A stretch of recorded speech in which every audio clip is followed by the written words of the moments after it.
देखिए, ऐसा है कि ये जो आज हमारा प्रोग्राम है, इसमें हमारा एक मेजर मुख्य उद्देश्य ये है कि जो जिस तरीके से डोमेस्टिक इंडस्ट्री टेस्टिंग करता है, जिस तरीके से बड़े वाले इंडस्ट्री एक्सपोर्ट करने वक्त टेस्टिंग करते हैं, दोनों में एक सामंजस्य होना चाहिए।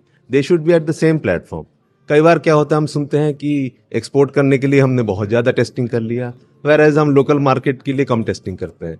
तो हम ये कभी नहीं चाहेगा, बीआईएस कभी नहीं चाहेगा कि डोमेस्टिक जो कंज्यूमर्स है, जो देश के कंज्यूमर है, they should get an inferior product. So आज हम ये डिस्कस करने आए हैं कि अगर हम इम्प्रूव्ड टेस्टिंग मेथडोलॉजीज लाए, जो एडवांस टेक्नोलॉजीज लाएं, क्या उनको इम्प्लीमेंट करने में इंडस्ट्री को दिक्कत होगा, नहीं होगा, और अगर होगा तो उनको हम कैसे मिटिगेट करेंगे। एक ये हमारा कोशिश है, जैसे हम क्लस्टर लैब लगा रहे हैं, जैसे एल्यूमिनियम के बहुत सारे इंडस्ट्री है या स्टील के बहुत सारे इंडस्ट्री है, अगर वो मैंडेटरी सर्टिफिकेशन हो जाए और एक बड़ा इंडस्ट्री वो अपना lab as a cluster lab हमसे रिकॉग्नाइज करवा ले, तो छोटे छोटे जितने एल्यूमिनियम स्टील इंडस्ट्री है वो उस इंडस्ट्री में जाके अपना सामान टेस्टिंग कर लेगा। अपने को करने की जरूरत नहीं है, उसका लैब का जो रिजल्ट है वो हमारे लिए एक्सेप्टेबल होगा।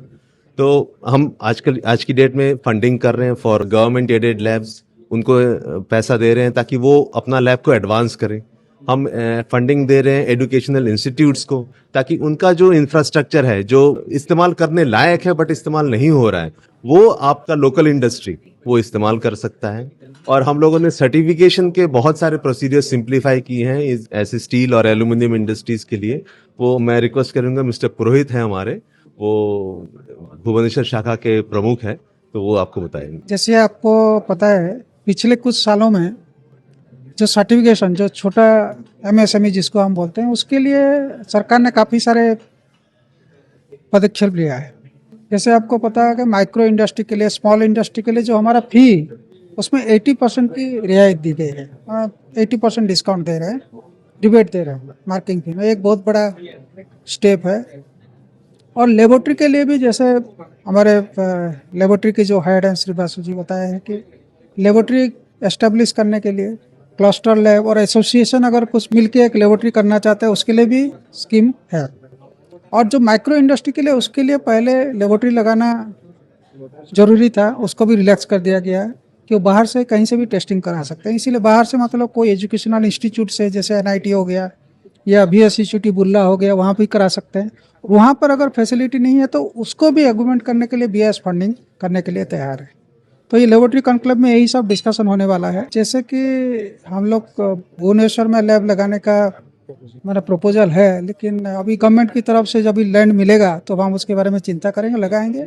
यहाँ बहुत सारे इंडस्ट्री आ गए हैं, तो उससे पहले हम चाहते हैं कोई इंडस्ट्री भी अपना जो लैब को डेडिकेट करे कि जो बीआईएस का प्रोडक्ट का भी उसमें टेस्टिंग हो सके। ये जो इस तरह के इवेंट्स हुए हैं, जिसको लेबोरेटरी कॉन्क्लेव हम बोल रहे हैं, इस तरह के इवेंट्स बहुत ज़रूरी हैं करने, क्योंकि एक और तो इंडस्ट्री है, एक और हमारा एकेडमिया है जहाँ रिसर्च हो रही है उस चीज़ के बारे में, एक और लेबोरेटरीज हैं जो उसे टेस्ट कर रही हैं, प्रोफेशनली टेस्ट कर रही हैं, एक लोग और भारतीय मानक ब्यूरो है, ब्यूरो ऑफ इंडियन स्टैंडर्ड है, बीआईएस है, जो इन चीज़ों को स्टैंडर्ड्स के अंदर ढाल रही है।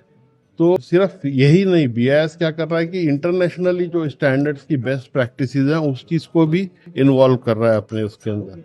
तो इस तरह के इवेंट्स बहुत ज़रूरी हैं।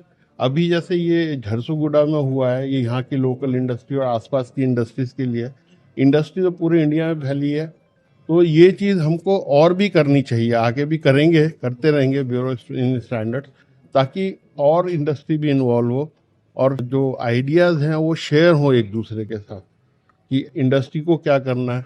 रिसर्चर्स जो हैं वो बता रहे हैं कि भाई क्या लेटेस्ट आ रहा है, क्या नई नई थ्योरीज आ रही हैं, लेबोरेटरीज़ को क्या नई चीज़ें करनी चाहिए टेस्टिंग में, और हमको उससे ये फ़ायदा होता है कि स्टैंडर्ड में क्या नई चीज़ें इंक्लूड करनी चाहिए और हम लोग क्या कर रहे हैं इंटरनेशनल स्टैंडर्ड से अपने स्टैंडर्ड्स में इंक्लूड, वो भी हम शेयर करते हैं।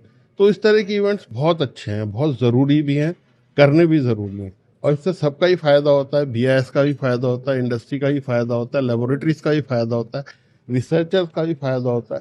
सबसे बड़ी चीज़ है कि आइडियाज़ एक दूसरे से शेयर करते हैं और उससे पता चलता है कि क्या हम कर रहे हैं और आगे हमें क्या करना है। मोटो यही है कि जहाँ पे इंडस्ट्री है वहाँ पे इंडस्ट्री के पास पहुँचा जाए। सबसे बड़ी मोटा यही है। देखो सबसे बड़ी बीआईएस क्या करता है, पहले तो जो पॉलिसी बनाना है इंडस्ट्री के लिए, जो पॉलिसी बनाना है उसमें फेरबदल करते हैं। जब इंडस्ट्री के चैलेंजेस पता लगते हैं तो उस हिसाब से पॉलिसी बनाई जाती है, उस हिसाब से हमारे स्टैंडर्ड्स बनाए जाते हैं। इंडस्ट्री को क्या चाहिए स्टैंडर्ड्स में वो हमें पता लग जाता है और उस हिसाब से स्टैंडर्ड में हम चेंज कर सकते हैं। अगर ये इंटरेक्शन नहीं होगा तो हम बीआईएस अपना काम करता रहेगा, उसको पता ही नहीं इंडस्ट्री में क्या चाहिए, एक्चुअली फील्ड में क्या चाहिए वो अब पता चलता है। तो इस तरह के कॉन्क्लेव्स बहुत ज़रूरी है।